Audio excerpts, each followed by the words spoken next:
So the ascendant is you. जब भी आप अपना हॉरोस्कोप देखते हैं और उसमें जो पहला फर्स्ट जो हाउस है दैट इज यू। अब उसमें 1 से लेकर 12 तक कोई भी नंबर लिखा होगा। मैंने अपने पुराने वीडियोस में आपको बताया कि अगर 1 नंबर लिखा हो तो एरीज है, 2 नंबर लिखा हो तो टॉरस है, 3 नंबर लिखा हो तो जेमिनाई है, 5 नंबर लिखा हो तो लियो है, 4 नंबर लिखा हो तो कैंसर है।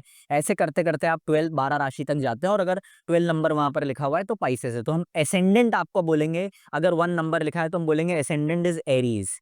अगर 2 नंबर लिखा होगा तो हम बोलेंगे एसेंडेंट इज टॉरस। तो एसेंडेंट आप हैं, आप समझिए इस बात को। एसेंडेंट का मजबूत होना बहुत इंपॉर्टेंट है।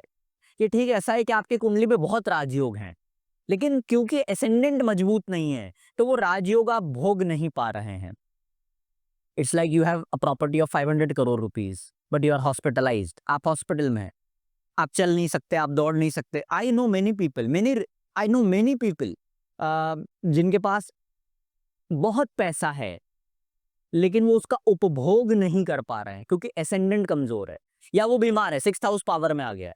ये बात सच है कि उनको इलाज बहुत अच्छा मिल रहा है। मैं ऐसे भी अमीर लोगों को जानता हूं जिनके पास बहुत पैसा है और उस पैसे का वो उपभोग भी कर पा रहे हैं। वो उस पैसे को दान भी करते हैं, वो उस पैसे को सुकृत्य में खर्च भी करते हैं। और जब आप अपने पैसे को सुकृत्य में खर्च करते हो, जो आपके पास है, ईश्वर ने आपको बहुत ज्यादा दिया है और आपने उसका एक हिस्सा सुकृत्य में खर्च किया, तो वो वापस से मल्टीप्लाई होकर दोबारा आपके पास लौटता है। तो मैं ये कह रहा था कि सबसे पहले आप ये पता लगाइए कि आपके असाइनमेंट में नंबर क्या लिखा हुआ है। अगर 1 नंबर लिखा हुआ है तो मेरीज बोलेंगे, 5 नंबर लिखा हुआ है तो लियो बोलेंगे। जैसे ही आपको पता लगा कि असेंडेंट में 5 नंबर लिखा हुआ है या जो भी नंबर लिखा है, आप उसके लॉर्ड का पता लगाइए। जैसे 5 नंबर लिखा हुआ है तो उसका लॉर्ड हो गया लियो।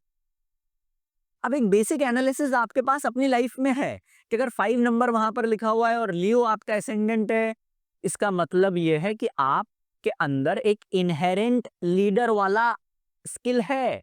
आप दब के काम नहीं कर सकते। अब जैसे आपको ये पता लगा कि मेरा असेंडेंट लियो है और मैं दब के काम नहीं कर सकता, and now you are marrying, जैसे ही आप मैरिज करते हैं आपको अपने स्पाउस का असेंडेंट भी लियो नजर आ जाता है, तो आपको समझ में आता है कि सामने वाला का भी असेंडेंट लियो हो गया, वो भी दब के काम नहीं करना चाहता, वो भी एक इनहेरेंट लीडरशिप स्किल रखता है।